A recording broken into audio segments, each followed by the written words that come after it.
Hello fellow plastic throwers, this is Fulcrum and welcome back to Project Mac. Now last time we put a standard 14mm counterclockwise suppressor thread on it because this Mac has an awkward God knows what size suppressor thread for custom proprietary Mac suppressors. And I also mentioned that I had some bits on the way from Poland that would hopefully allow me to use the gun all year round. And I'd like to think you guys knew what I was talking about, but the way we're going to make this gun work all year round is we're going to plumb it for HPA. Now HPAing a gas blowback, be it a pistol, a rifle or whatever, isn't too difficult. The principle behind it is putting in a tap to plug in an airline into the gas reservoir in the mag. The connectors I'm going to be using are 4mm Mancraft connectors. I believe they're proprietary, they're just made by Mancraft. There's a billion different types of connectors out in the HPA world. I don't bloody understand them.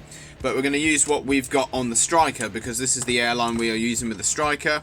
And we have a Mancraft regulator with the same fitting and a Tipman 13 cubic inch bottle. Now Mancraft do sell adapters which will go straight into the gas valve on the magazine. However, I don't know what type of thread that is, and I didn't really want the HPA tap on the bottom because that means you're going to have the pipe kinked all the way round, and I just didn't like it. I don't like having to plug in an airline to a magazine as it is, but if it allows me to use this thing in the first place, that's a sacrifice I'm willing to make.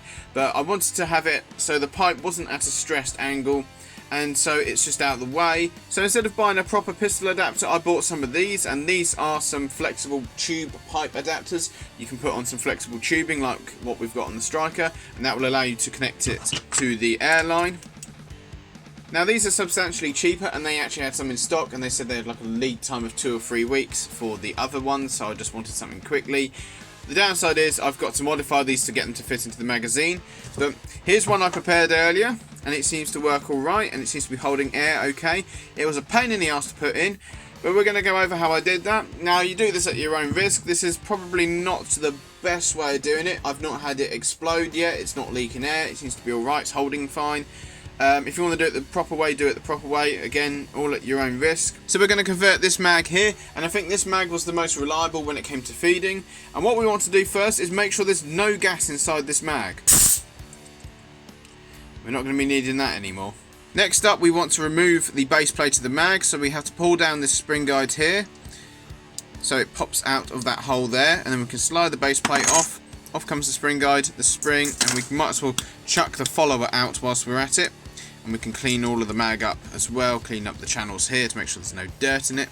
And next up we want to knock out these 2 pins here, which allow us to pull the bottom of the mag off. Always great to have the correct tools.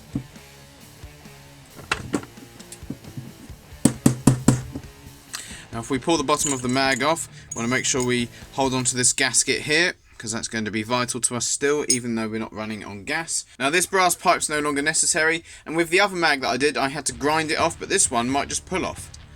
Well, that's a lot, that's easy. If we don't remove this brass pipe, what will happen is you end up with the back of the nozzle touching against that pipe, so we want it nice and clear around here, so we can put the nozzle round about there. So what we're going to do is we're going to use one of these stepper bits here, and we want to drill it to a 4mm hole, which is the first stage here. Now because I don't have a tap that's the size of this thread here, what we're going to do is we're going to tap this to a thread size that we do have with a die, and then the hole which we've drilled in here will be tapped to that size as well. Right, so we're going to use this M6 die here to tap the threads of this. Now this is stainless steel, so it's going to put up a bit of a fight when you tap it, but you should be alright as long as you keep it nice and lubricated. Now last time the adapter was the difficult bit, so we're going to do that first. So we're going to clamp it into a vise. In fact, how did it come apart before? I can't remember. Right. We're going to clamp it in this vise like so. It's also worth pointing out that with these adapters, the top and bottom halves can actually split into 2. They can undo, so if that happens, that's no big deal. And then we're going to make sure that all of the gun bits are out of the way, like all of this stuff that I forgot to move, especially stuff like gaskets and all that. And we're going to get some 3-in-1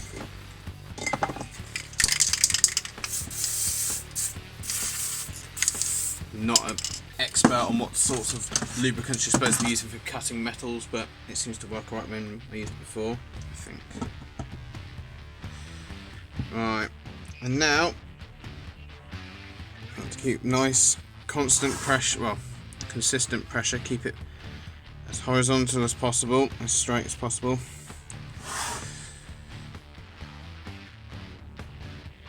And take your bloody time.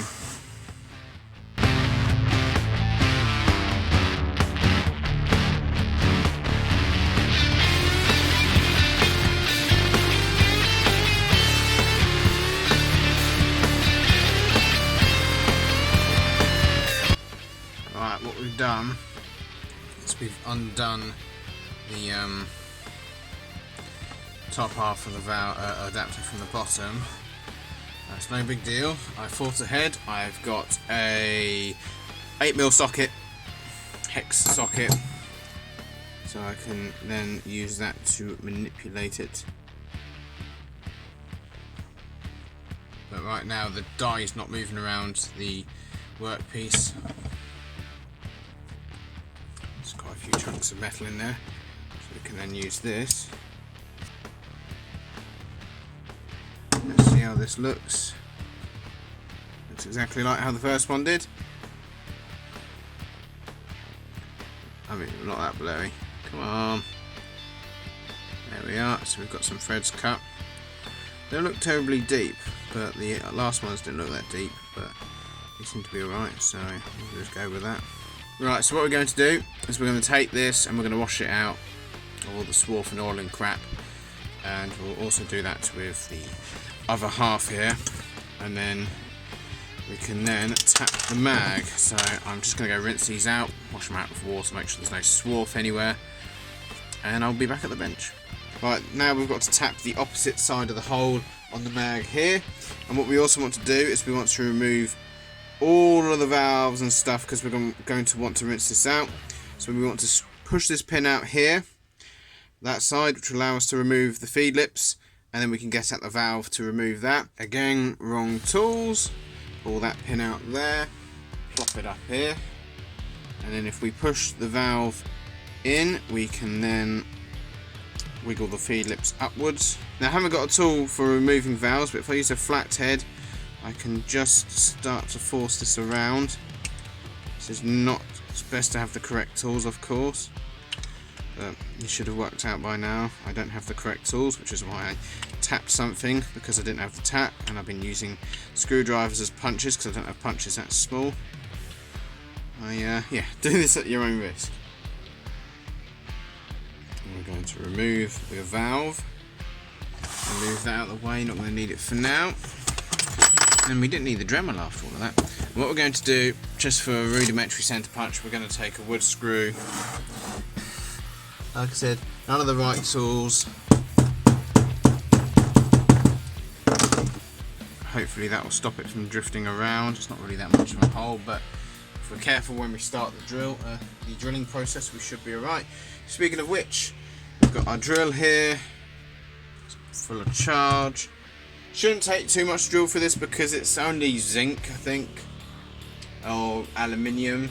Now, even though we're using an M6 tap, I drilled an M6 hole and it's too large for it. So what I'm going to do is I'm going to drill down to just the slightest chamfer of the second stage. So this is 4mm, this stage here, and I want to drill just like almost have like a slight concave bit at the top of the hole, and then we're going to use the bit to enlarge it, because the tap to enlarge it, because that's what I did before.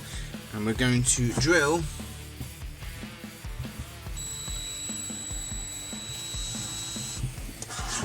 if it wanders slightly, it's not the biggest deal.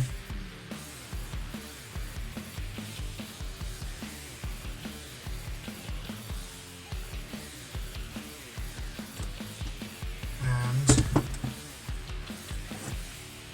it's off to one bloody side again. Oh well, it's not crucial, but there is our hole. If we use the tap, that will act as a sort of rudimentary drill bit, and it will enlarge it as well as tap it. So again, probably not the best practice, but oh well, worked with the last one. That's my argument. And get whatever's in my hair out of my hair, probably a spider. We've got an M6 tap here. We're going to tap this. Going a bit mad with 3-in-1, I haven't got much left, so I probably should calm down. And this should, touch wood, be a softer metal to tap. The difference is though, if the vise isn't going to be a knob, the only thing is though, is we have to use the bit to, we're not going to use the vise, we're just going to do it on the table.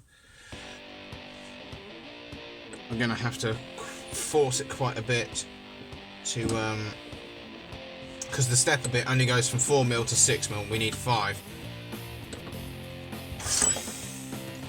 But because of the shape of the tap, it's actually cutting a larger hole as well, so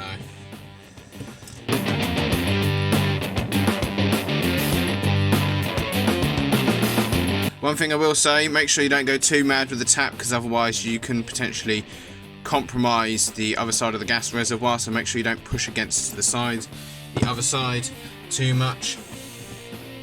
So if it suddenly stops, don't try and force it, because otherwise if you knacker up the reservoir, it's game over. So we're going to keep spinning it forward and backwards. You see it's starting to get it's turning quite easily and freely now. And we still haven't hit the reservoir yet, so we're going to keep going. As the bit starts to taper, so you want to keep going for a bit. And what spinning it backwards allows is it allows the swarf and chips to fall off of the threads. Nearly at. Alright, so there we are. So we're not going to go any further. We're just going to spin it round a couple of times.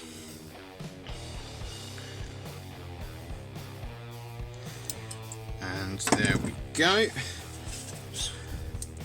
As you should see, we've got some threads cut into there.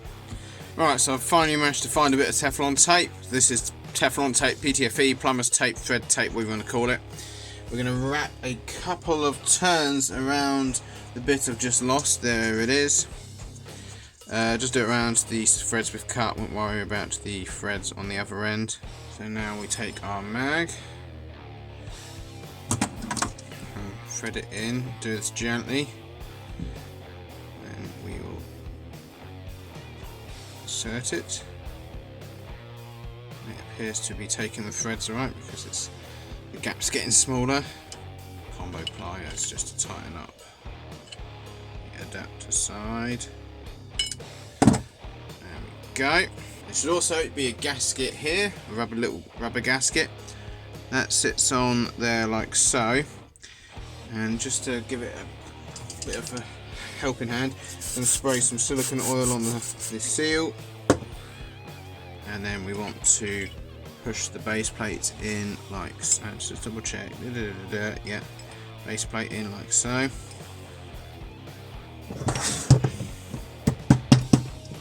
Down first, and then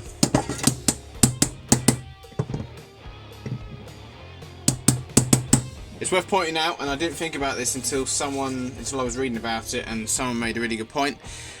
This is no longer going to be running on a lubricated gas, because obviously you can buy gases which have lubricants in. I was going to say green gas, but that's just the temperature of the gas. You can buy dry green gas, and you can buy dry any sort of gas. So make sure you keep your gun nice and lubricated, because it's no longer going to be getting that silicone oil.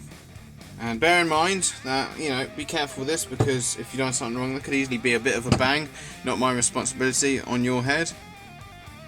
And try tightening it. It's not putting any air in just yet.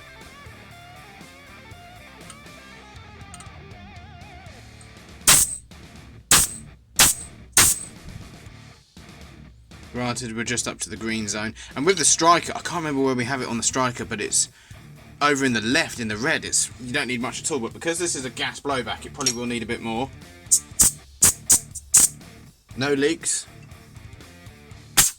Now, it's worth pointing out that when you disconnect this, there's going to be a lot of air rushing out, so it's probably going to waste quite a bit of air that way. And eventually, you need to get a larger bottle for that sort of thing. This is not going to cut it.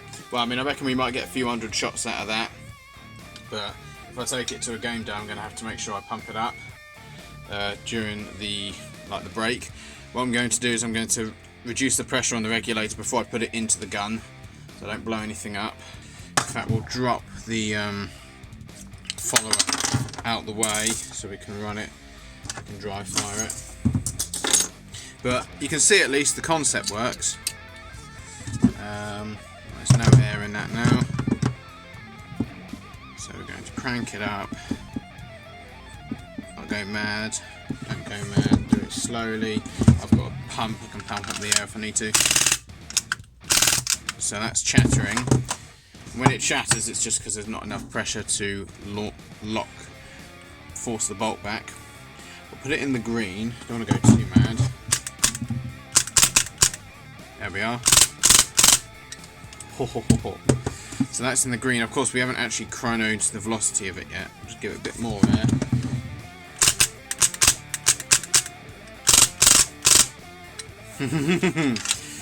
Right. Now, of course, when we start firing BBs through it, we might end up with chattering again because the air pressure will be going into the valve which goes through the nozzle, which fires air down the barrel with the BB. Right now, because there's no round in place, this is an NS1 system. When the nozzle's depressed, it will fire gas through it. When it's not, it's closed. So when you put rounds through it, you might end up with a drop in pressure, if you get what I mean.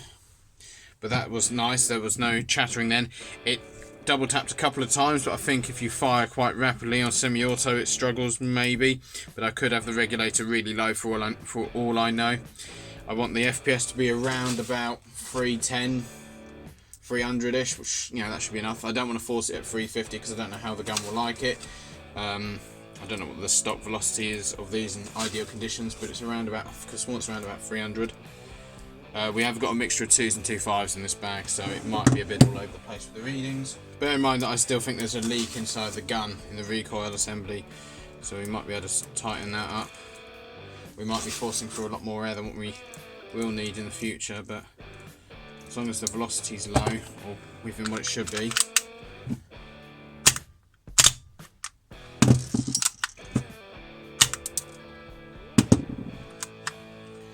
So, let's give it a burst of full auto then. What's worrying me is it just said 392 on one reading. We're very much getting there.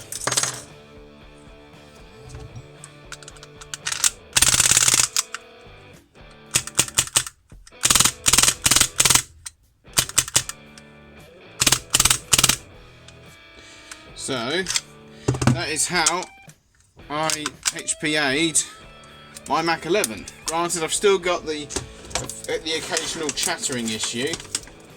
We seem to be getting there.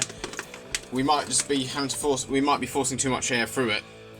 The problem is, we were thinking about this the other day, me and the old man. If you don't give it enough air, it will chatter because you can't bring it. It won't bring the bolts. There won't be enough air to force the bolt all the way back and into the sears. You give it too much air, you're going to get light striking, which means you're going to get less air coming through, which means you're going to have less air to fire the bolt back. So it's probably a real sweet spot with this gun. There we go.